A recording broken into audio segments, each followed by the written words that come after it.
Bom dia, a paz do Senhor a todos. Muito bom poder estar aqui nessa manhã para podermos cultuar ao nosso Deus.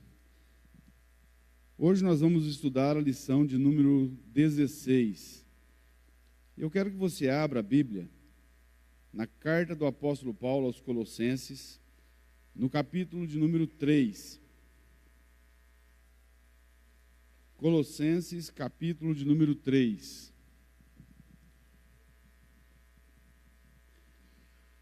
A lição de número 16 vai falar sobre o novo homem, nova vida. Nós vamos ler Colossenses 3, do 1 ao 17, que é o texto da lição nesta manhã. Eu vou ler na NVI, como de costume, e você acompanha a leitura, leia também aí na sua Bíblia. Diz assim: portanto, já que vocês ressuscitaram com Cristo, procurem as coisas que são do alto, onde Cristo está assentado à direita de Deus. Mantenham o pensamento nas coisas do alto, e não nas coisas terrenas, pois vocês morreram, e agora a sua vida está escondida com Cristo em Deus. Quando Cristo, que é a sua vida, for manifestado, então vocês também serão manifestados com Ele em glória. Assim, façam morrer tudo o que pertence à natureza terrena de vocês: imoralidade sexual, impureza, paixão, desejos maus e a ganância, que é idolatria. É por causa destas coisas que vem a ira de Deus sobre os que vivem na desobediência, as quais vocês praticaram no passado, quando costumavam viver nelas. Mas agora, abandonem todas essas coisas: ira, indignação, maldade, maledicência e linguagem indecente no falar. Não mintam uns aos outros, visto que vocês já se despiram do velho homem com suas práticas e se revestiram do novo, o qual está sendo renovado em conhecimento à imagem do seu Criador. Nessa nova vida já não há diferença entre grego e judeu, circunciso e incircunciso, bárbaro e cita, escravo e livre, mas Cristo é tudo e em todos. Portanto, como povo escolhido de Deus, santo e amado, revistam-se de profunda compaixão, bondade, humildade, mansidão e paciência. Suportem-se uns aos outros e perdoem as queixas que tiverem uns contra os outros. Perdoem como o Senhor lhes perdoou. Acima de tudo, porém, revistam-se do amor, que é o elo perfeito. Que a paz de Cristo seja o juiz em seu coração, visto que vocês foram chamados para viver em paz, como membros de um só corpo, e sejam agradecidos. Habite ricamente em vocês a palavra de Cristo. Ensinem e aconselhem-se uns aos outros com toda a sabedoria, e cantem salmos, hinos e cânticos espirituais com gratidão a Deus em seu coração. Tudo o que fizerem, seja em palavra ou em ação, façam-no em nome do Senhor Jesus, dando por meio dele graças a Deus Pai. Feche seus olhos mais uma vez. Pai, nós te louvamos, Deus, por mais esse dia que amanheceu em nossas vidas. Te louvamos, Deus, por estarmos aqui reunidos em torno do nome de Jesus. Pai, como tem sido um privilégio viver na Tua presença. Ajuda-nos, Deus, nós precisamos tanto do Senhor. Ajuda-nos, Deus, a viver de modo santo e agradável ao Senhor. Ó Deus, leva-nos a cada dia a fazer morrer a nossa inclinação, Deus, para o pecado. leva-nos a cada dia a nos despir de tudo que provém do velho homem, e leva-nos, Deus, a nos revestir de tudo aquilo que vem do novo homem, Cristo, para que a cada dia a vida do Teu Filho seja manifestada nas nossas vidas e as pessoas sejam alcançadas, ó Deus, por Tua graça, e vivamos para a Tua glória. No nome que é sobre todo nome, nós oramos, em nome de Jesus. Amém. Amém.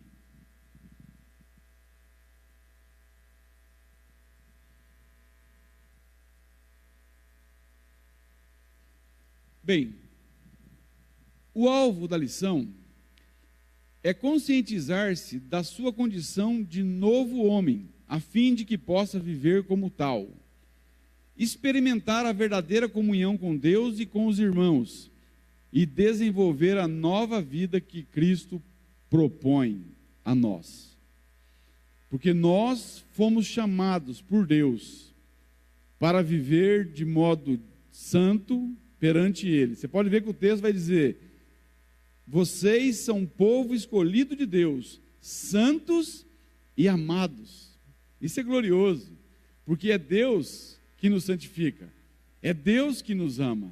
Nós servimos a um Deus que nos chama de povo seu, santos e amados. Isso é muito glorioso, porque quem somos nós? Deus faz isso em nós. Então, introdução. Estamos vivendo dias em que muitas pessoas estão preocupadas com suas próprias vidas e não se importam com a palavra de Deus, com o reino de Deus, com a vontade do Senhor.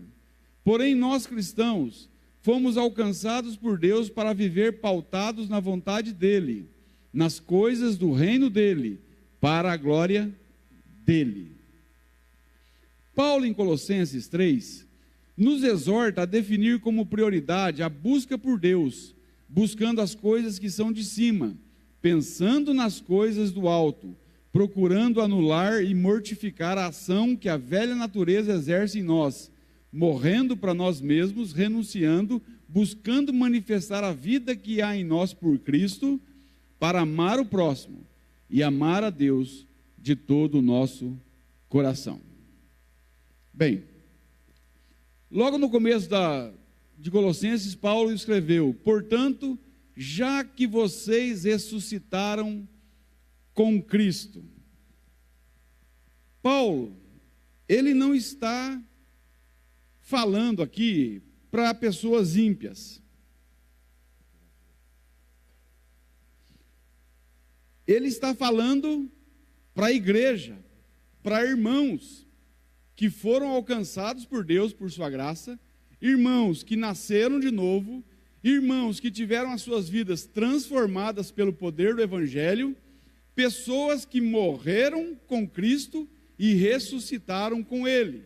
Paulo diz, olha só o que ele diz: portanto, já que vocês ressuscitaram com Cristo, Paulo, ele está afirmando isso para pessoas que nasceram de novo. Ele diz, olha, já que você nasceu de novo, então eu tenho alguns conselhos para você. É interessante que nós, que um dia nascemos de novo, nós temos a necessidade, a cada instante, a cada dia, de sermos exortados por Deus para permanecer firmes no Senhor. Nós precisamos de Deus a cada momento. Eu preciso. Então nós vamos ver que essa lição aqui é para nós. Deus alcança pecadores por meio de sua palavra? Sim. Mas Deus, muitas vezes, o apóstolo Paulo, usado por Deus, ele vai exortar os cristãos. As cartas de Paulo foi para as igrejas. Vamos lá. Paulo, usado pelo Senhor, apresenta alguns conselhos de Deus para nós. Porque você há de convir o seguinte, que os conselhos, eles vêm de um homem, mas de um homem que era cheio do Espírito Santo. Então, não tem problema nenhum quando nós dizemos, é Deus falando. Pô, mas não é Paulo falando? É Paulo falando, mas Paulo não estava em Cristo?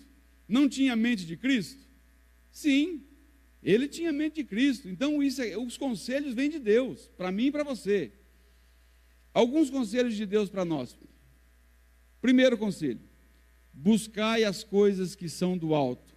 O versículo 2 diz assim, ó: mantenham o pensamento nas coisas do alto, e não nas coisas terrenas. Eu acho interessante essa versão da NVI, é por isso que eu gosto muito da NVI, particularmente, porque é o mesmo sentido, mas a revista corrigida diz para nós pensarmos, buscarmos as coisas de cima. Aqui, na hora que fala pensar, ele fala: pensai nas coisas que são de cima. Parece que a pessoa não estava pensando, mas a NVI traz com maior clareza.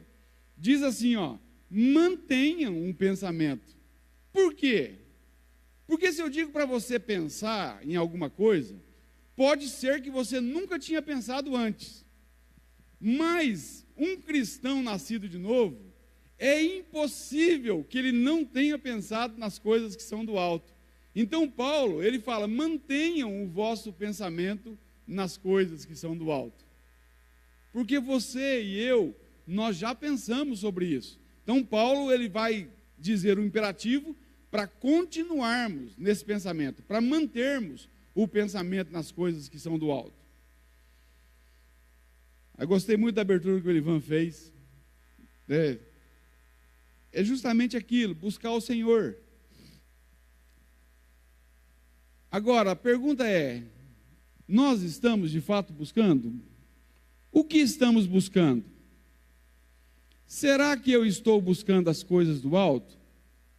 Aí eu coloquei que cada um responda para si mesmo. Por quê?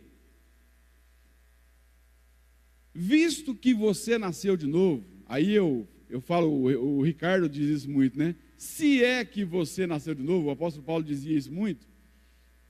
O que você está buscando? O que tem ocupado o seu pensamento? Porque se isso aqui for para o ímpio, sabe, o ímpio não pensa nas coisas do alto.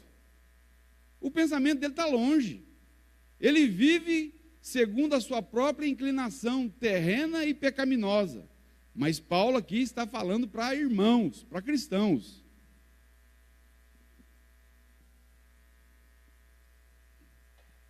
O que paira no nosso pensamento? Vai pensando aí. O que tem ocupado o meu pensamento? Tantas coisas, né? Eu costumo dizer que ainda bem que Deus fez um negócio muito bem feito. Deixou secretos os nossos pensamentos, para nós e para Ele somente saber. Porque, rapaz, se os nossos pensamentos falassem, nós não conseguiríamos viver uns com os outros. Não, porque a gente pensa muita coisa. Talvez você está aí caladinho, paradinho, mas está falando: esse camarada fica lá andando para lá e para cá, e vira, olha para lá, e não sei o quê. Você vê, o teu pensamento fala coisas que você não fala. E se isso fosse colocado aí para eu ver, eu sairia daqui e ia embora para casa. Não é assim? Então, graças a Deus, de Deus ter feito algo que ficou só entre nós e Ele, porque Ele sabe tudo. Aí é duro, né? Até quando? Até quanto isso nos incomoda? Saber que Deus sabe dos nossos pensamentos. Deus conhece, sabe, a motivação do nosso coração. Deus sabe quem é dele e quem não é. Deus, Ele vê o que nós pensamos durante a semana. Até essa semana, conversei com uma pessoa, pelo WhatsApp mesmo, e eu disse assim: se nós vivêssemos pensando em Deus durante a semana, buscando Deus, orando, meditando na palavra, quando nós chegássemos no culto, os nossos cultos seriam diferentes. Aí entro de novo naquilo que o Elivan falou. Muitas vezes nós temos a nossa vida cristã aqui na igreja. É duro isso, né? Mais uma vez eu me reporto a questão de tocar, né, violão. vou lá e toco só no dia que tem que tocar. Sabe, quanto tempo você gasta, e eu gasto, com a Bíblia, com a palavra de Deus? É só para nós meditarmos. Nós cristãos devemos ter nossas vidas pautadas, norteadas pelo reino de Deus e pela vontade do Rei. Isso é interessante. Olha,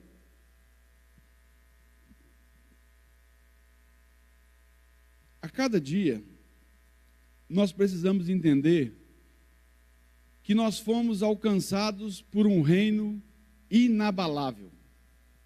Não há quem abale esse reino. Não é um reino de homens, é um reino de Deus. Nós somos súditos desse reino.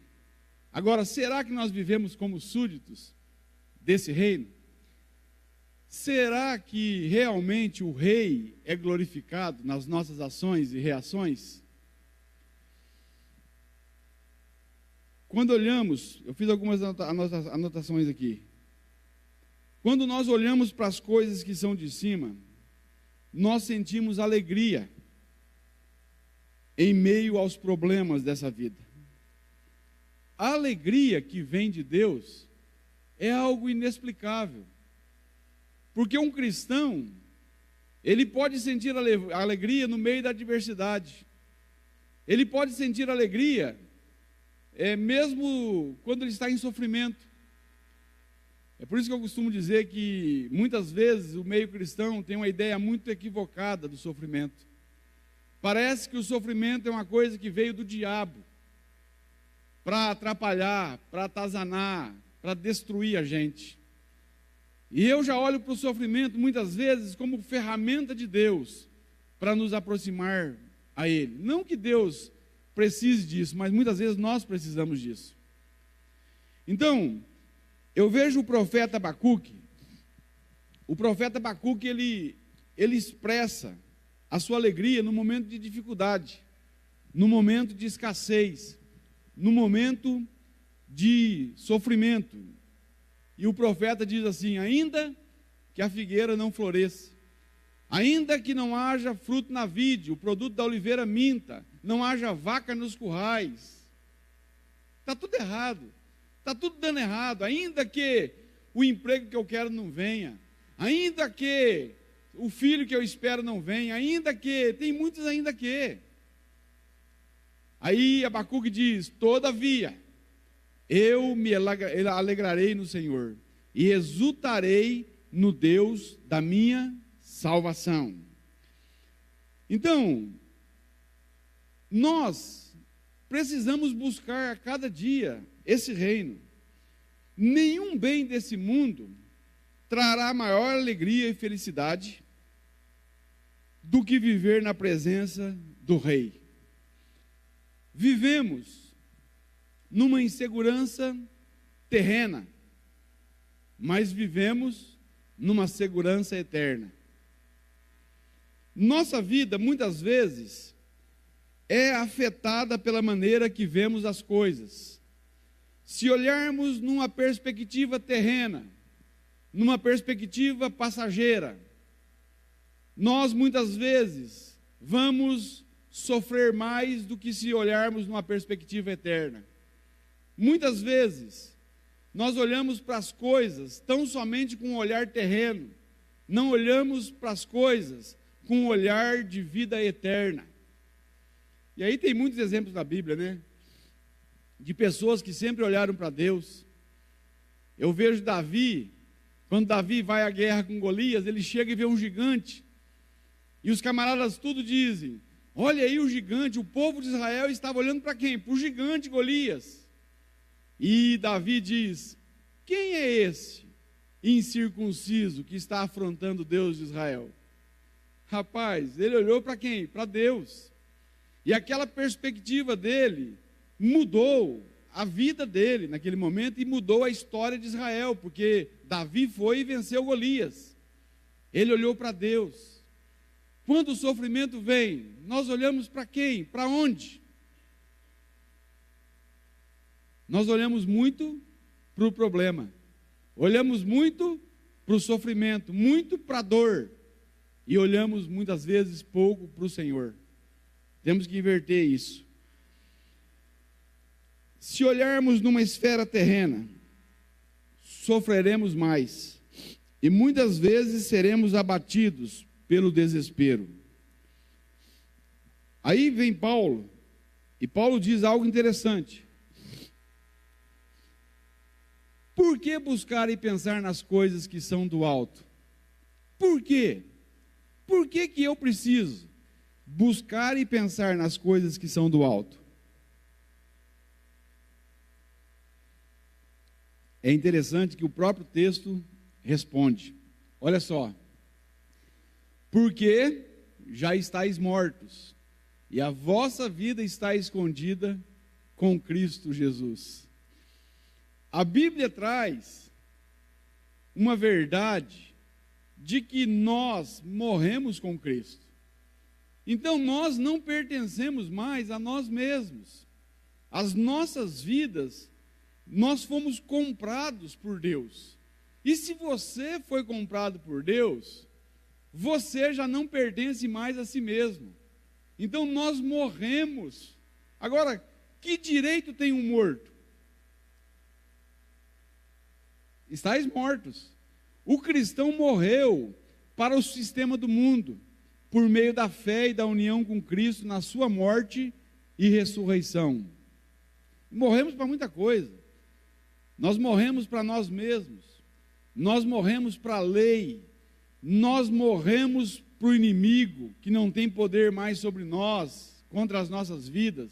Ele tem poder para nos distrair, mas somente Deus tem que dar permissão para ele atingir a gente. Então ele não tem poder mais sobre nós. Então você não precisa ficar com medo do diabo. Claro, ele tem os seus ardis, ele sabe agir, mas eu e você pertencemos a Deus. E não tem esse negócio de que, igual acho que foi o Juliano que disse aqui, essa briga que tem entre Jesus e Satanás. Novamente, a gente já disse isso aqui várias vezes. O inimigo, o diabo, é o cão na coleira de Deus. Foi Martim Lutero que disse isso. Nós morremos com Cristo para vivermos com Ele. Paulo vai dizer, né? Entendeu isso? Fui crucificado com Cristo. Assim já não sou eu quem vive, mas Cristo vive em mim. A vida que agora vivo no corpo, vivo-a pela fé no Filho de Deus, que me amou e se entregou por mim. Aí, você olha e vê Paulo falando sobre muitos conselhos para nós, e vai dizer que nós morremos, e é Cristo que vive. Agora, se isso de fato for verdade nas nossas vidas, nós temos que ter características de Cristo. É claro que nós estamos no processo. Ninguém aqui é perfeito. Nós temos muitos defeitos. Mas nós, se formos alcançados por Cristo, nós estamos no caminho. Nós estamos crescendo. Nós estamos sendo trabalhados para amar como Jesus, perdoar como Jesus, e estamos no caminho. É um processo. Santificação é um processo que começa no dia em que você foi alcançado e vai terminar na morte. E ainda, se fosse para ficar um pouco mais aqui, você ia ficar muito tempo dando trabalho ainda, e eu também. Se nascemos de novo, a nossa vida está escondida com Cristo em Deus. Estamos guardados, seguros no Senhor, sob o domínio de Deus. A vida está escondida em Cristo. Então, eu vejo que Paulo aqui aos Colossenses, ele diz que os cristãos precisam viver a vida de Cristo. Lutar para viver não mais para si mesmos, mas viver a cada dia para que o Rei seja glorificado, e não eu ser glorificado. O que vai acontecer conosco? Colossenses 3,4, só para seguir. Quando Cristo, que é a nossa vida, se manifestar, então também vós vos manifestareis com Ele em glória. Neste versículo temos a promessa da manifestação de Cristo, que se dará no futuro. ele voltará, e todo olho verá até quantos o transpassaram. O termo que é a nossa vida explica que ele não apenas nos deu vida, ele é a vida que vivemos. Ou você acha que tem alguma coisa boa em você? Rapaz, todo gesto bom, toda virtude que sai de nós é por causa de Cristo. Nós não conseguimos, em nossa própria carne, produzir o bem. Nós dependemos de Cristo e vivemos a vida dele. Então, tudo que nós fazemos de bom é um agir do Senhor, é uma fagulha do Espírito Santo agindo por meio de nós. Nós não temos capacidade de fazer isso.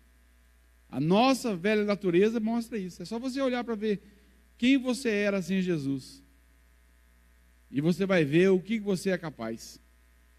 Então, quando Jesus, ele se afasta, o Espírito Santo se afasta, talvez por ser entristecido, e a pessoa se desvia, porque eu creio em desviado. Aquela pessoa é capaz de produzir coisas piores de quando ela era ímpia. Piores ainda. É perigoso ela ir para um buraco mais fundo do que ela estava antes de ter sido alcançada. A diferença é que o Espírito Santo vai estar trabalhando na vida dela, onde ela for, vai estar ali, agindo na vida dela, mesmo no pecado.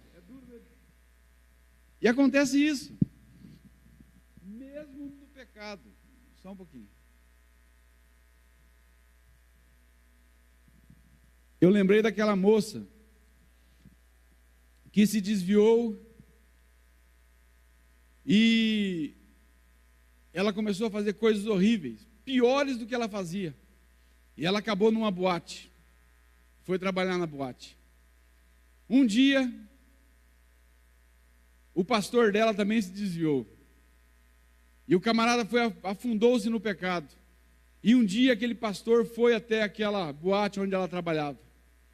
E quando ela viu aquele pastor, o pastor que era o pastor dela, na boate, ela chegou no pastor chorando e disse: pastor, como o senhor é um homem amoroso, o senhor veio me buscar? E o camarada falou: vim, vamos para casa. E os dois voltaram para o caminho do Senhor. Os dois estavam desviados. E os dois voltaram na mesma noite. Por quê? Deus está trabalhando. O Espírito Santo trabalha. Isso acontece conosco e acontece com quem se afasta. A vida de um desviado fora do Senhor é uma vida acabada, destruída.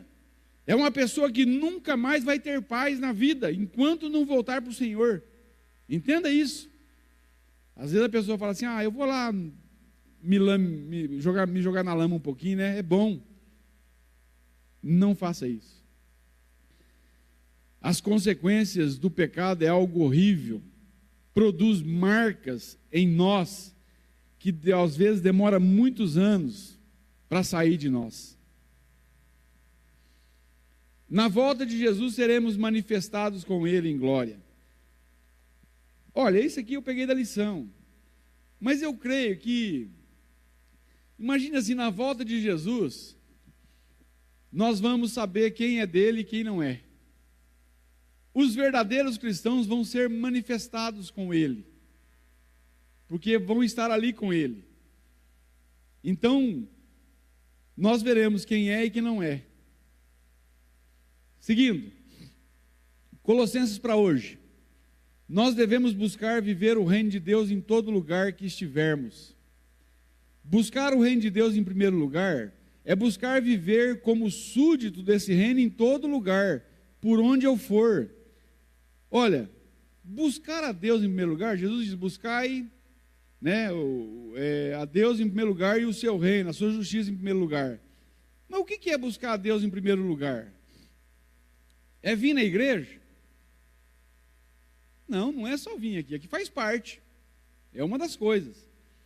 Mas, rapaz, se resumir só isso aqui, nós estamos fadados ao fracasso. Buscar a Deus em primeiro lugar não é você deixar de fazer uma coisa para fazer outra. Ah, eu tenho que fazer tal coisa, eu tenho que ir na igreja. Chegou uns parentes em casa, mas eu vou na igreja porque eu tenho que buscar a Deus em primeiro lugar. Um exemplo. Não é isso. É você ser luz lá. Talvez você nem venha, mas você fique lá sendo luz. Tem outro detalhe, buscar a Deus em primeiro lugar é onde eu estiver. Estou dentro da minha casa, ali o reino de Deus é priorizado. Estou no meu trabalho, ali o reino de Deus é priorizado. Estou na rua, o reino de Deus é priorizado. Eu estou para glorificar o rei. Eu fui preso lá na cadeia, eu vou glorificar o nome de Deus. Onde eu for. É duro? É duro.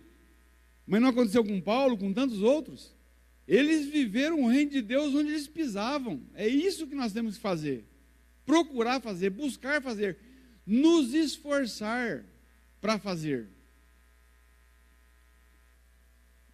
Quem não conhece e não pertence ao reino, vive de qualquer maneira, faz sua própria vontade, briga por causa de nomes, mas quem é cidadão do reino, obedece e luta para que o nome do rei seja glorificado. Cara, eu lembrei do Paulinho da Nayara, né? O Paulo Celosino não fala cara mais, falei, ó. Mas olha, entre os cristãos há uma briga, rapaz, que é algo horrível, sabe? Eu sou isso, eu sou aquilo outro. Briga por causa de nomes, de rótulos, sabe? Esquecem a essência do evangelho, esquecem a essência, sabe, do porquê nós fomos alcançados por Deus. Muitas vezes um irmão de uma igreja não considera o outro da outra igreja, acha que salvação é só para ele, acha que porque o camarada está lá em tal igreja, o camarada não é um cristão. Até hoje, eu vou até abrir um parênteses aqui, o Elias me mandou a música, eu já tinha ouvido a música Minha Essência, do Tiago Brado. Rapaz, aquela música foi inspirada pelo Espírito Santo. Não, Paulo, não pode, foi um católico que compôs ela. Meu irmão, você acha que só porque o cara é católico ele vai para o inferno? Deus tem gente dele em todos os lugares. Em todos os lugares, eu creio. E Deus está fazendo a obra. E se for preciso Deus tirar a pessoa de lá e trazer para um outro lugar, Ele tira. Mas se não, Deus vai usar aquela pessoa lá dentro. Porque nós não temos a oportunidade de ir lá pregar o Evangelho. Ele tem, Ele está lá. E se Ele for luz lá, e ser bênção lá, e ser canal de Deus lá, expressão da graça de Deus lá, Deus estará fazendo a obra na vida dele e muitos estarão ouvindo a verdade. Porque a verdade, ela é verdade em todo lugar, até na boca do ímpio. Até na boca do ímpio. O ímpio fala a verdade, você pode crer, ou não, esse aí o cara falou a verdade. Ele com Deus é outra coisa. Não é porque ele falou a verdade, ele é de Deus. Porque a verdade é verdade. Agora, a mentira, e nós vamos entrar nessa questão, é mentira na boca de qualquer um. Tanto numa pessoa ímpia, quanto numa pessoa que nasceu de novo.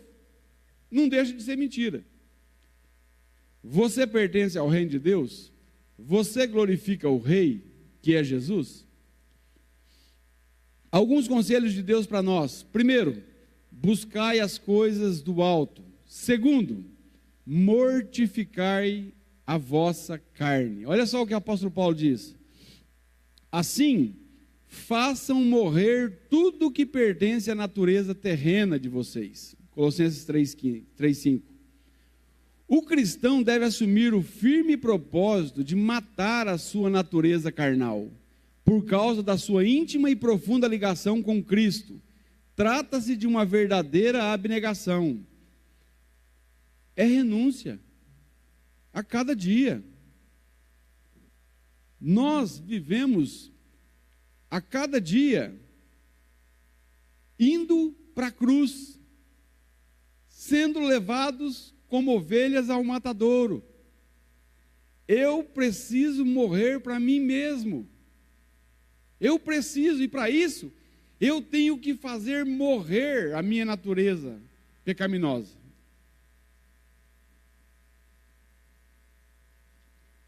E isso é um processo diário, todo dia.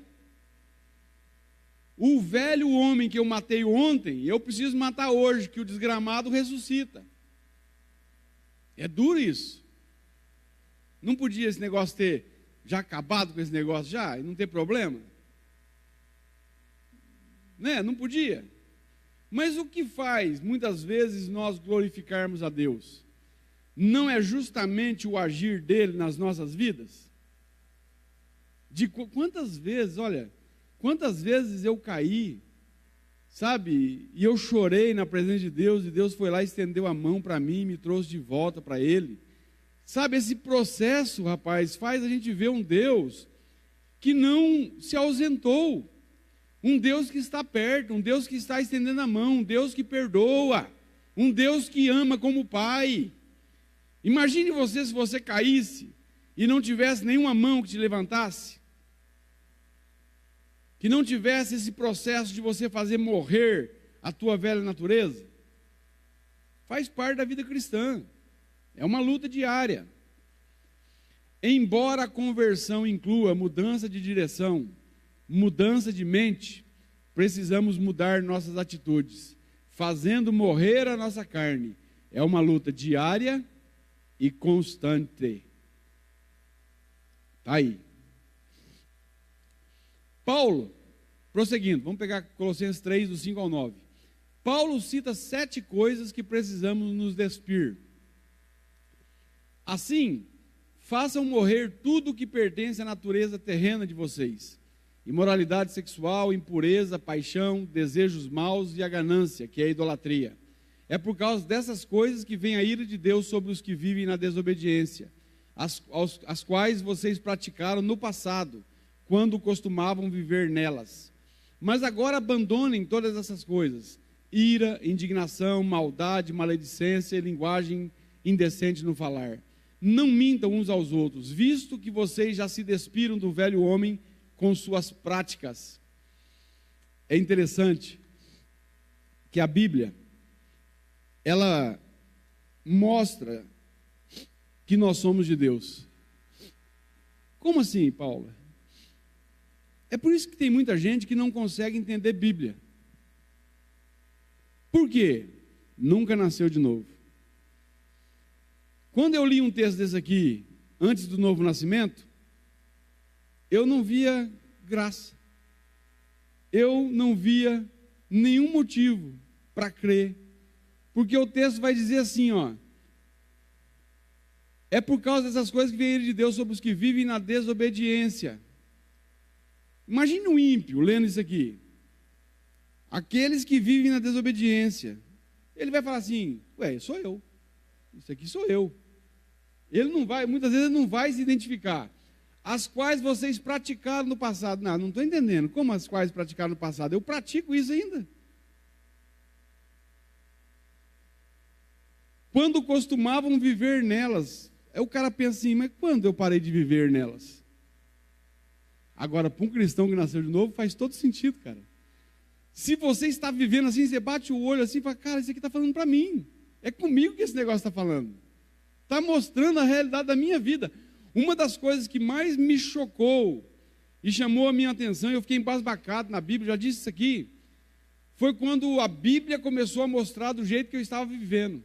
Não é que eu tinha lido e estava praticando o que eu tinha lido. Não, eu estava vivendo e eu fui à Bíblia e a Bíblia mostrou aquilo que eu estava vivendo. É legal isso. Por quê? O texto que eu li quando eu fiquei embasbacado foi Efésios 5:8. Outrora erais trevas, mas agora sois luz no Senhor. Andai como filhos da luz. Imagina um cara que nasceu de novo, pouco tempo, pegar um versículo desse. Agora imagine um ímpio pegando um versículo desse.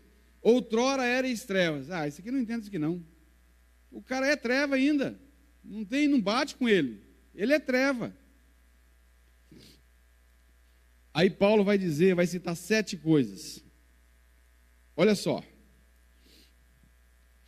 Primeira, pecado sexual. E aí eu coloquei essas 3 coisas aqui junto, imoralidade sexual, impureza e paixão, lascívia, porque faz parte de pecado sexual. Para não falar 3 coisas, eu falei uma só. Vai tudo na mesma direção, se você parar para analisar. Segundo a Bíblia, imoralidade sexual é toda a prática sexual fora do padrão estabelecido por Deus. Qual que é o padrão estabelecido por Deus para o sexo? Um homem, uma mulher num casamento, dentro do casamento. Então, tudo que sai desse padrão é pecado. Tudo. Aí você pode entrar na questão de fornicação, que as pessoas estão tendo relações antes do casamento. Aí um solteiro pode ter relação sexual com uma casada, aí é adultério para a casada, fornicação para o solteiro. Tem camarada que está tendo relação com outro homem, aí é homossexualismo. É tudo pecado. Tem bestialidades de pessoas que fazem sexo com animais. Tem muitas. Adultério. Pecado. Mas é fraqueza. Não, é pecado. A Bíblia diz que é pecado. O sexo foi criado por Deus para ser praticado entre um homem e uma mulher, num casamento, dentro do casamento, com amor, com respeito e de comum acordo, sem ser feito na força. Cara, isso aqui também é outro padrãozinho que ajuda muito. Olha, com amor e respeito. O sexo é para ser feito com amor e respeito e de comum acordo, sem ser feito na força. Isso aqui vai responder algumas questões que muita gente costuma perguntar. Paulo, mas e sexo isso? Pode? E sexo aquilo? Pode? Com amor e respeito e de comum acordo, sem ser feito na força. Está entre isso aqui? Está valendo. Se for com amor e respeito e de comum acordo, os dois precisam querer, sem ser feito na força. Não é o camarada pegar a mulher na marra. É pecado. Você sabia que tem muita gente casada certinho, que peca um monte nessa questão? Peca. Peca porque a mulher não quer ter, um exemplo. Mas você quer, você vai lá e cata a mulher na marra, você pecou. É pecado. É quase um estupro. É interessante, vamos pular essa questão, que a questão de sexo aqui é complicado, né? É gostoso ouvir o Cláudio Duarte falando que ele dá risada um monte, aí você dá risada e junta verdades e fica bacana. É interessante, olha, depois de ter tido, deixa eu marcar uma coisa aqui, é interessante que depois de ter tido papel, entendi. É interessante, eu fiz uma anotação aqui que nem eu não estou entendendo. É interessante que Paulo, depois de ter dito para pensarmos nas coisas que são de cima, ele aponta em primeiro lugar para fazer morrer em nós a questão sexual. Paulo fala, pensai nas coisas que são de cima. Depois de ter dito isso aí, ele vai entrar nas coisas que nós temos que nos despir. Ele fala, se dispam do pecado sexual. Por que será, hein? Será que é porque nós pensamos tanto em sexo?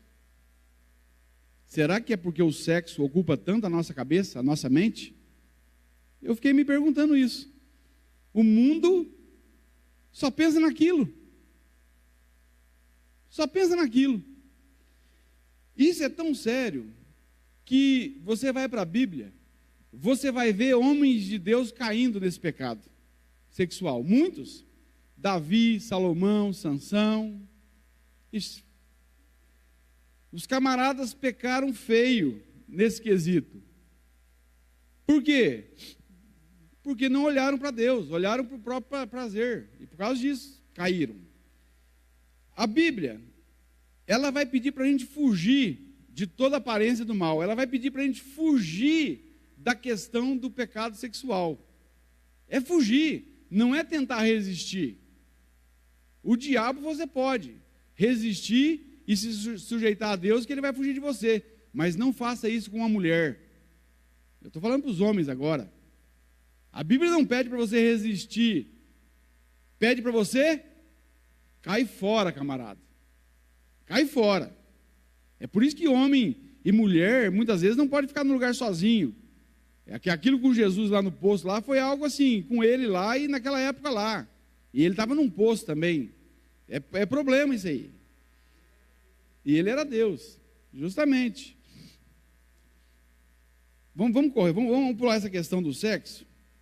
Paulo vai dizer para a gente abandonar isso aqui, ó. Abandone pecado sexual, todo tipo. A outra coisa, na questão do pecado sexual aqui tem sensualidade. Por quê? Rapaz, tem umas mulheres, aí eu vou falar para as mulheres agora, que se vestem para matar. Se vestem para matar. Como assim, Paulo? Não se vestem para matar o camarada. Porque nós, homens, nós somos levados à atenção daquilo que nós vemos. É o que nós vemos, e por isso que a mulherada anda sem roupa aí, para fazer a gente cair. Tem que fugir. Outra coisa, ganância. Segunda, ganância. Gente presa ao dinheiro. Por que Paulo diz aqui, ó, desejos maus e a ganância, que é idolatria? Por que ele coloca essa palavrinha idolatria na ganância? Por que será? Olha só, Paulo chega a dizer que é idolatria. Jesus vai dizer, você não pode servir a dois senhores, a Deus e a Mamon. Então é idolatria por quê? Porque está mexendo com um lado de dinheiro e está esquecendo de Deus. Esse pecado aqui, ó, que nós precisamos nos despir, tem muito evangélico que precisa se despir disso. Principalmente os neopentecostais, que estão falando tanto de dinheiro, é tanta prosperidade financeira, é tanto isso e aquilo, estão servindo mais ao dinheiro do que a Deus. E o amor ao dinheiro é a raiz de todos os males. Não é o dinheiro que é a raiz. O dinheiro é bênção, se você for senhor dele. O que mais? Ira, indignação, cólera. Nós temos que nos despir. É interessante que Paulo, presta atenção, Paulo ele está falando sobre arrancar a roupa, tirar a roupa, despojar-se, jogar a roupa velha fora. Por isso que ele está falando assim, ó, se despa disso. Você tem que se despir, joga fora a roupa velha. É interessante isso aqui, mais para frente nós vamos ver, que ele fala de tirar a roupa e ele fala de colocar a roupa depois. Tirar a roupa velha e colocar a roupa nova. Ira é um grande problema, porque faz a gente fazer coisas horríveis, terríveis, sem pensar na consequência. Nós temos que tomar cuidado com isso aqui. Eu preciso tomar cuidado com isso aqui.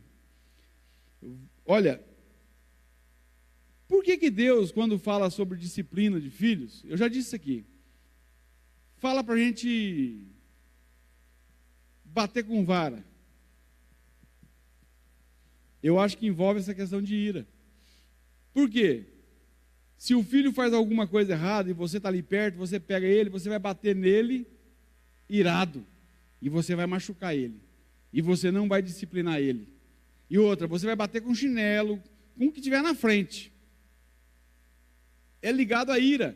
Agora, para analisar. Você está na tua casa, o teu filho faz uma bagunça lá que você precisa corrigir ele. E você vai buscar uma vara. Rapaz, até se chegar num pé de árvore, para você pegar uma vara, a ira já passou. Você reflete no caminho. Você volta refletindo. E quando for para bater no teu filho, você vai bater e vai corrigir ele da maneira correta, sem ira. O que mais?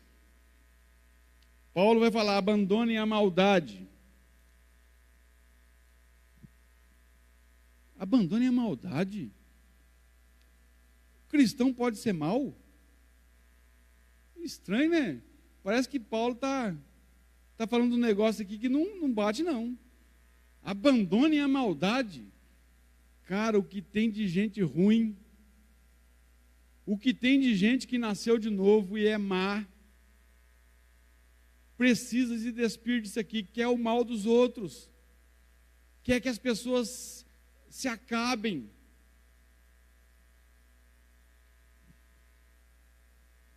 Nós, na nossa velha natureza, nós somos maus. Nós precisamos, então, porque temos a nova natureza, de nos despir da maldade. Maledicência. Se tem um vício que nós temos, aí eu falo que nós, porque eu também tenho, que é terrível, que nós precisamos jogar fora, é essa tal de maledicência. O que é maledicência? Falar mal dos outros. Eu já percebeu que, às vezes, você quer ver como que você vai identificar isso aqui? Fica numa rodinha e perde o assunto, acabou o assunto. Não tem assunto mais para falar. Muitas vezes você vai jogar um cara na roda, uma pessoa na roda, que nem está ali, para falar mal dela. Mas o fulano é isso, aquilo outro. Fala mal. É maledicência. Nós temos que parar com isso. Até às vezes eu brinco, né? Em casa mesmo eu brinco, quando a gente começa a falar mal uns dos outros, eu falo assim, uns têm salmos, outros têm hino. Não vai ao contrário. É duro isso. Para cristão nascido de novo é duro. Mas isso nós veio lá do passado, lá, quando nós fazíamos, e a gente faz até hoje. Tem que parar. Isso aí vale para mim. Linguagem indecente no falar. Olha, eu louvo a Deus, porque no começo da minha conversão eu andei com um grupinho que era uma benção. Porque quando você nasce de novo e você está caminhando, você era velha natureza. E você está cheio de coisas erradas. Você vive falando palavrão, é costume da velha natureza. Você não arranca assim. Não pensa que você nasceu de novo, tudo já sumiu. E eu, às vezes, soltava uns palavrões sem querer. E aí, rapaz, assim o povo fala assim, queima Jesus. Aí eu olhava assim, assustado, falava, como assim, queima Jesus o quê? Você não viu o que você falou aí? Não. Ó, para você ver, a pessoa fala sem querer, é por costume, não é por maldade. Tem gente que fala palavrão sem saber que está falando palavrão. É tão corriqueiro, tão costume que você fala. Agora, tem que abandonar linguagem indecente no falar. E aqui entra a questão de palavrão, aí entra aspereza, entra um monte de coisa. Tudo que você pensar entra aqui nessa questão de falar. A maneira como você diz as coisas, o que está, a motivação que está por trás. Então temos que abandonar isso aqui. Linguagem indecente no falar. Muita gente fala palavrão. Olha, quando Paulo usa esse termo aqui, no grego vai levar para um animal que está apodrecendo. Imagine. Então, o que a gente fala de indecente, de palavrão, é como se fosse um animal apodrecendo, em decomposição.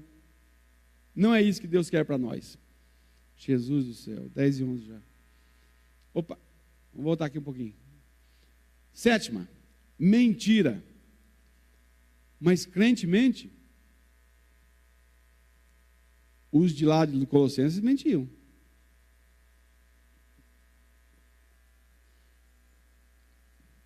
Porque Paulo fala para eles abandonar a mentira. E Paulo está falando para crente, para gente que ressuscitou de novo, com Cristo. Então havia mentira. Olha, essa questão de mentira,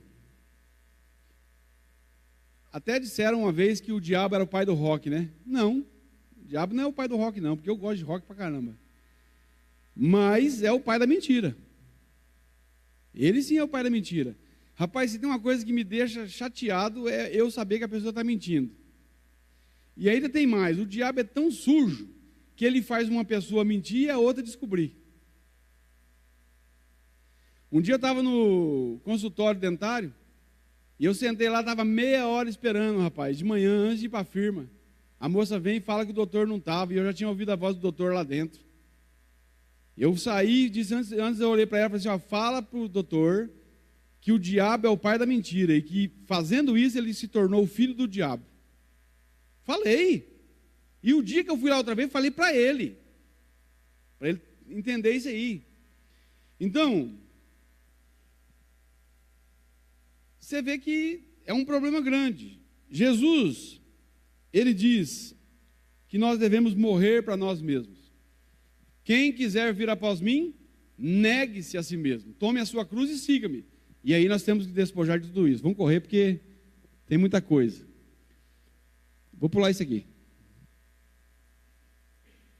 Alguns conselhos de Deus para nós. Primeiro, buscai as coisas do alto. Segundo, mortificar a vossa carne. Terceiro, revistam-se de Cristo. Visto que vocês já se despiram do velho homem com suas práticas e se revestiram do novo, o qual está sendo renovado em conhecimento, a imagem do seu Criador, nessa nova vida já não há diferença entre grego e judeu, incircunciso, circunciso e incircunciso, bárbaro e cita, escravo e livre, mas Cristo é tudo em todos. Devemos nos despir do velho homem, Adão, e se revestir do novo homem, Cristo. O velho homem é a natureza pecaminosa, não regenerada, enquanto que o novo homem é uma nova criatura em Cristo Jesus. 2 Coríntios 5,17 diz que as coisas velhas se passaram e eis que tudo se fez novo. Nova criatura nós somos em Cristo. Paulo cita 7 coisas que precisamos nos revestir. Interessante. Ele cita 7 coisas que nós devemos arrancar, a roupa, e agora, limpo, sem a roupa suja, nós vamos ter que vestir 7 coisas. É interessante isso. Portanto, como povo escolhido de Deus, santo e amado, revistam-se de profunda compaixão, bondade, humildade, mansidão e paciência. Suportem-se uns aos outros e perdoem as queixas que tiverem uns contra os outros. Perdoem como o Senhor lhes perdoou. Então vamos lá. Profunda compaixão. Nós temos que nos vestir de misericórdia. Entender que Deus teve misericórdia de nós. Entender que nós não merecíamos salvação. Entender que nós somos miseráveis pecadores. Entender que os nossos irmãos precisam de nós e nós precisamos deles. Que ninguém está isento de pecar, de cair. Mas, se cair, estendamos as mãos e não joguemos pedra. Porque ao mesmo tempo que eu jogar pedra, Jesus fala que nós vamos ser medidos da mesma maneira. E quando nós precisarmos que as pessoas estendam a mão, virá pedrada para nós. Então seja misericordioso. Misericórdia é colocar o coração na miséria do outro. Isso é misericórdia. E Deus fez isso conosco.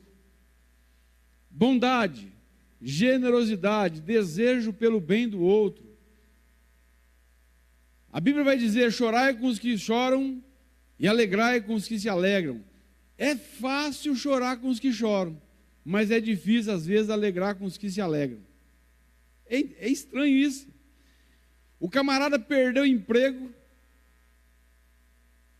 você vai lá e consegue, fala, poxa vida, cara, é duro, hein, tal, e abraça ele e até chora com ele. Aí o camarada comprou um Camaro. Aí você, em vez de você se alegrar com ele, você olha assim e fala, caramba, Deus podia ter me dado um Camaro também, né? E não sei o que lá. E você começa a reclamar e murmurar e tem inveja do irmão e não se alegra com ele. Tem que ter generosidade. Aí entra a questão de generosidade com as pessoas. Procurar o máximo fazer o bem. Nunca nós perderemos por fazer o bem. Nunca. Nunca mesmo. Humildade. Quem é o maior? Aqui eu sempre lembro desse texto. Quando falo de humildade, eu lembro dos discípulos chegando em Jesus dizendo: Senhor, quem é o maior no reino dos céus?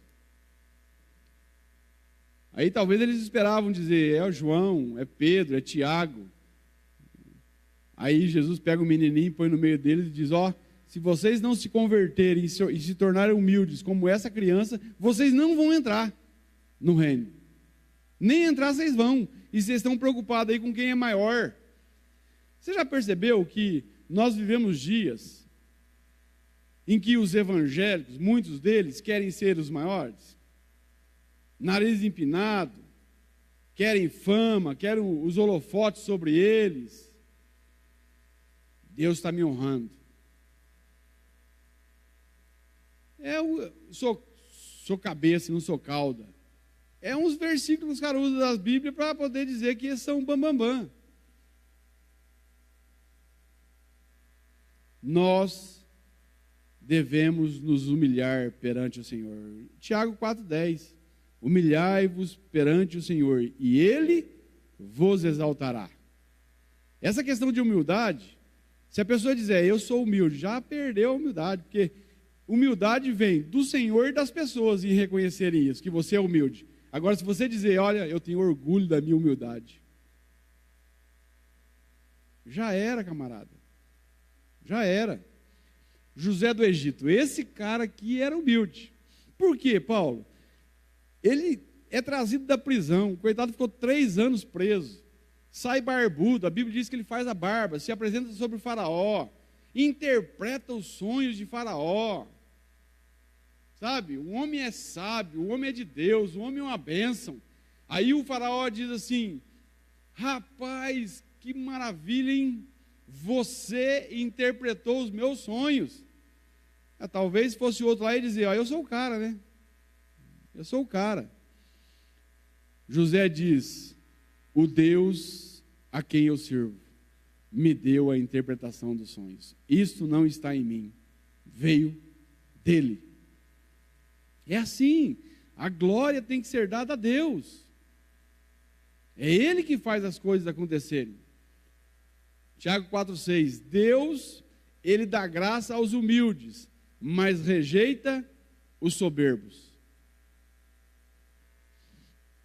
Mansidão, tratar sem aspereza, com brandura.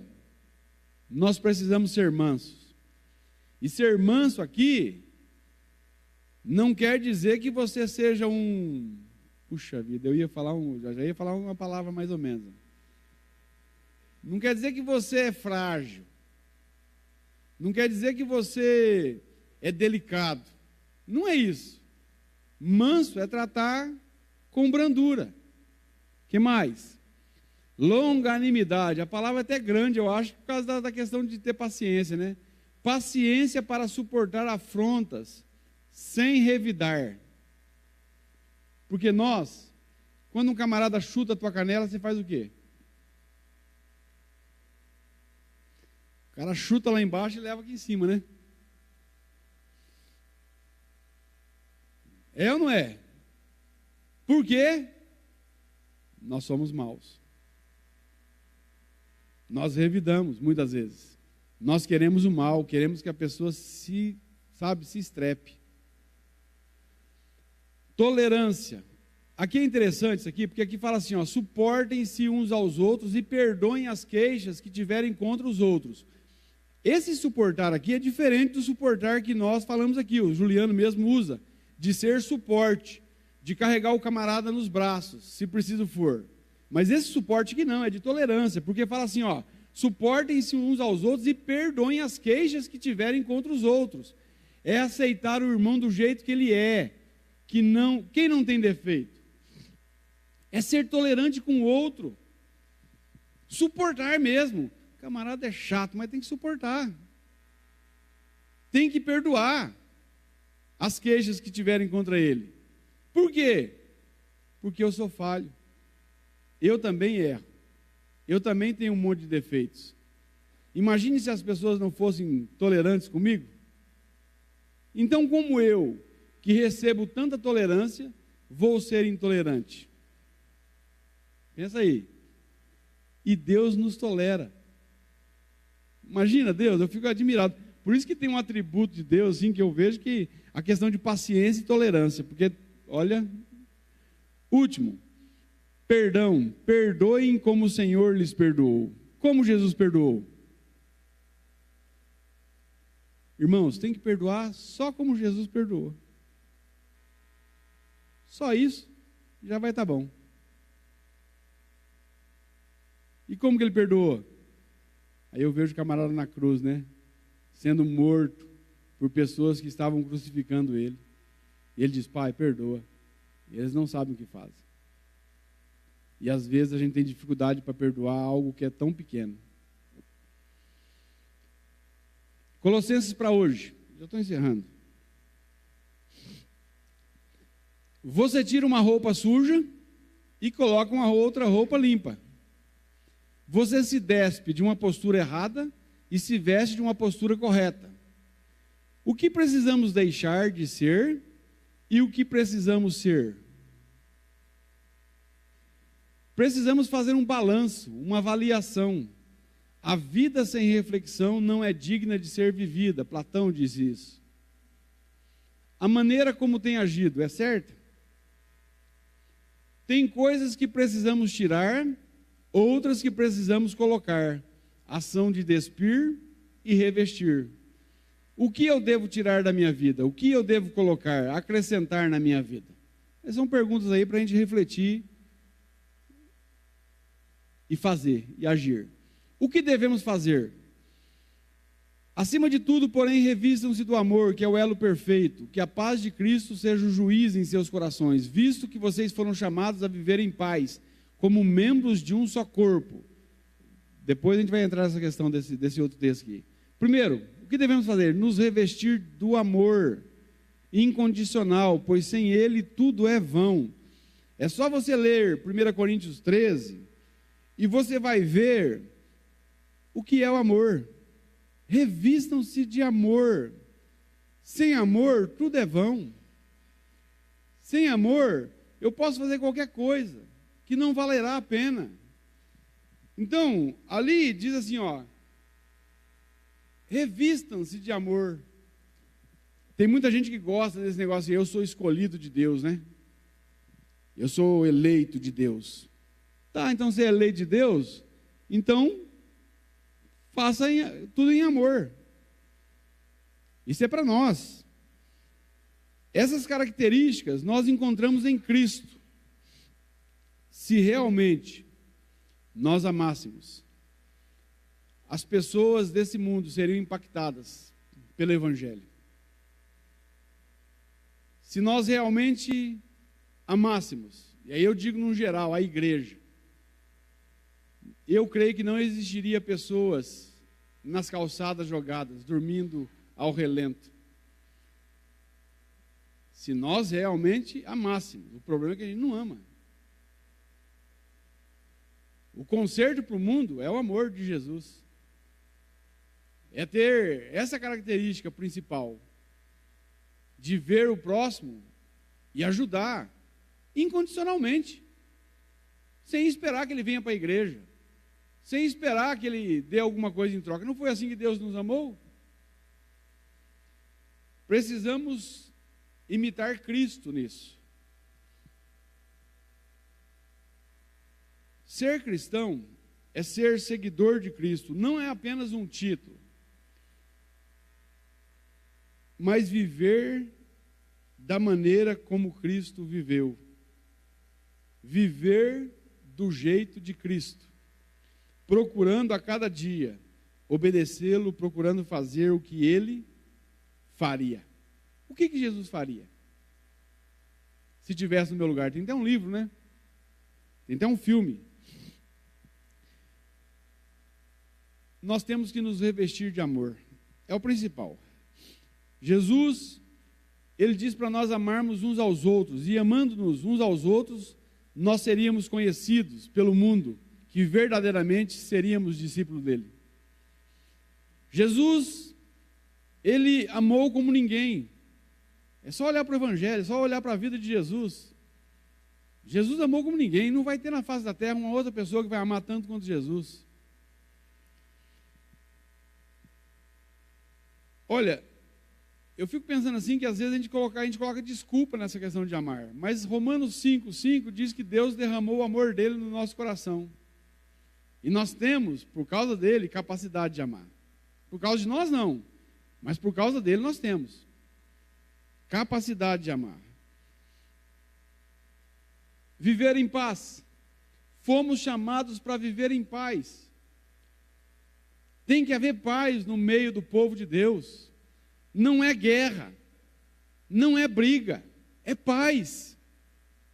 Quanto estiver em mim, em vós, tenhais paz com todos os homens. E não é só com os cristãos, é com o mundo, com as pessoas. Nós precisamos ser pessoas pacificadoras.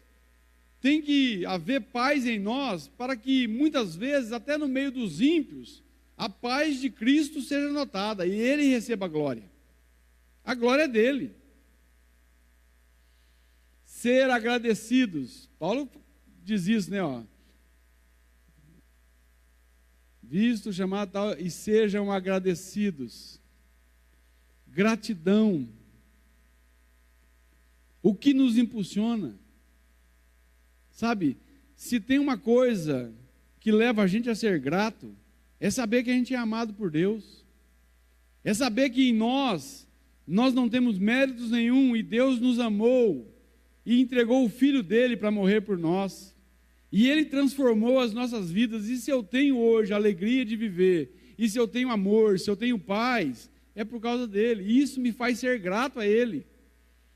Sabe, enche o meu coração de gratidão a um Deus santo e bendito que alcançou um miserável pecador.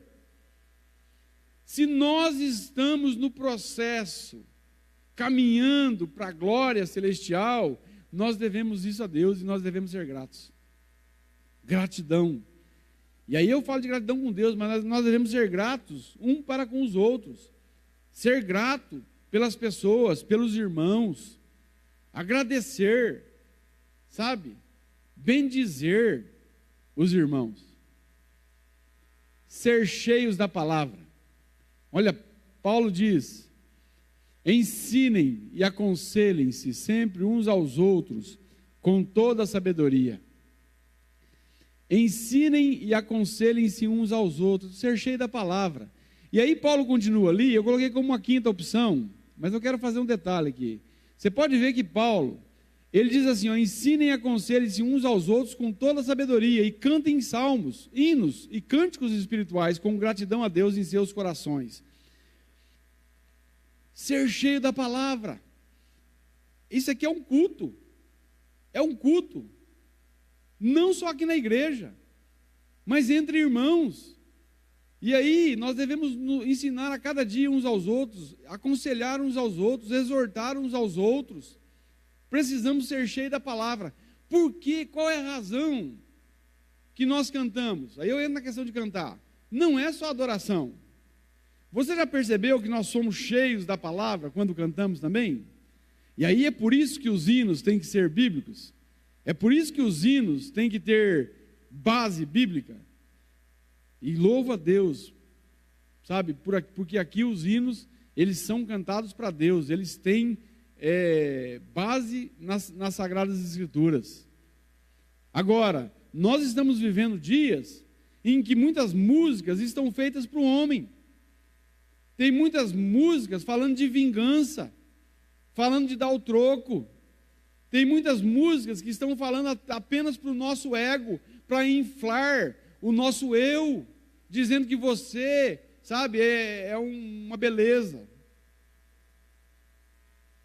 Tem muitos hinos assim. Rapaz, é complicado isso aí. Eu fui num lugar esses dias aí que nós cantamos 3 hinos. Um eu cantei, os outros 2 eu fiquei calado. Verdade, baixei minha cabeça e eu fiquei assim, tem misericórdia, Senhor.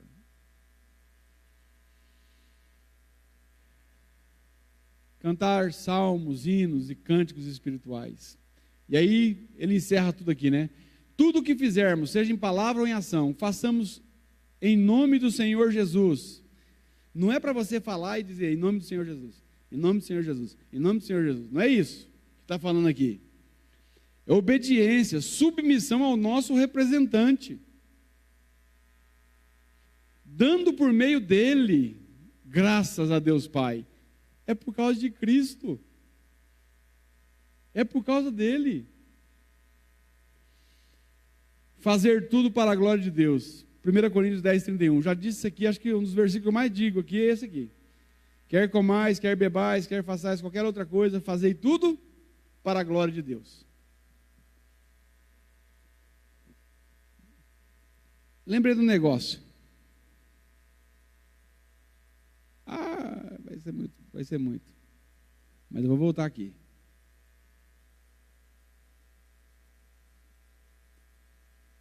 Tem jeito de fazer isso aqui para a glória de Deus?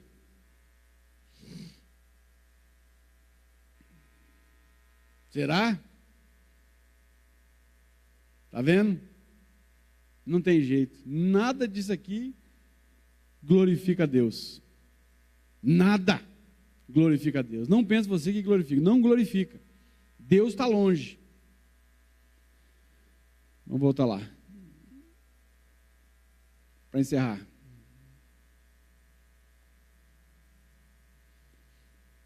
E aqui é para encerrar mesmo. Ó, passou 3 minutos já.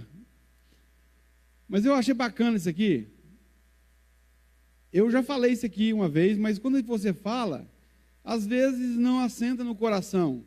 Mas quando você lê, parece que o negócio fica mais vivo. Olha só, exemplo de atitude e lição de vida. Teve um acontecimento que me fez lembrar da igreja, do corpo de Cristo. Há alguns anos, nas Paralimpíadas de Seattle, tinha 9 participantes, todos deficientes. Todos eles se alinharam para a largada da corrida dos 100 metros rasos. Ao sinal de largada, todos partiram com vontade de ganhar. Mas ao partirem, um garotinho tropeçou e caiu. Os outros ouviram o choro do menino e voltaram. Todos eles, os 8 competidores, voltaram para socorrer o menino. Uma das meninas, com síndrome de Down, ajoelhou e deu um beijo no garoto e disse: pronto, vai sarar. Levantaram o menino e todos eles deram os braços e andaram juntos na mesma linha até a linha de chegada. Todos os que estavam no estádio se levantaram e aplaudiram em pé durante vários minutos. Difícil para muitos ali conterem as lágrimas, enquanto os competidores não entendiam o porquê faziam aquilo. Conclusão: há muitos que tropeçaram e tropeçam no chão dessa vida, que precisam de nós, de mim e de você. Estamos na mesma corrida. Amemo-nos uns aos outros. O amor nos faz parecidos com Jesus.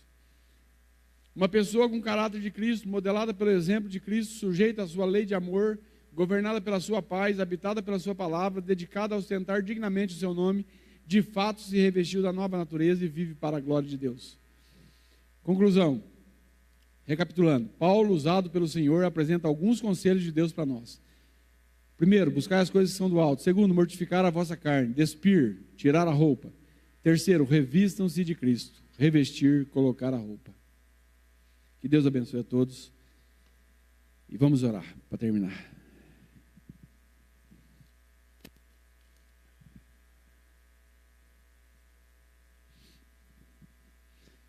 Pai, obrigado por tua palavra, Deus. Obrigado, Senhor, por nos alcançar todo dia. Obrigado por tão grande salvação, Senhor. Ah, Pai, obrigado por Jesus. Obrigado pelo sacrifício da cruz. Obrigado pela ressurreição de Cristo. Obrigado, Deus, por ter nos inserido, Deus, nos teus planos. Oh, Deus, por sermos teus, por ter nos comprado, Senhor. Obrigado, Pai. Nós temos razões de sobra para te agradecer, Senhor. quem nós éramos sem o Senhor. Ó Deus, o Senhor, ó Deus, nos alcançou e nos salvou e nos arrancou da lama fétida do pecado, Pai. E o Senhor nos trouxe para perto do Senhor, para uma vida de santidade, para uma vida de amor. Obrigado, Senhor, ajuda-nos a cada dia, Pai, a nos despojar da nossa velha natureza, a arrancar a roupa velha, a roupa suja, Pai, a nos despir de tantas imundícies desse mundo, Pai. E ajuda-nos, Deus, a cada dia, a colocar a roupa nova, a nos revestir de Cristo, Pai, e a crescer, Deus, em maturidade, em sabedoria, Deus, em amor. Leva-nos a cada dia, Pai, vivermos para a glória do Teu santo e bendito nome. Leva-nos a glorificar ao Senhor, Deus, em tudo. No nome de Jesus, perdoa-nos, Deus.